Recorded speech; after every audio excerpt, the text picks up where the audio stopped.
Mabit ito kong isda. Dayon. Sayo mo din yung isda. Ang doon yung nakabangog. Bilar ng good me.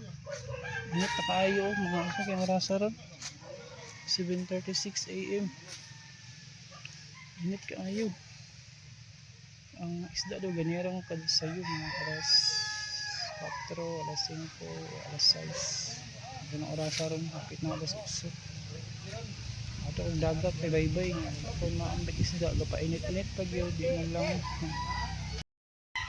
sa wala ka mo tag baybay kay init kistanan pundo lang basta yan ang sunod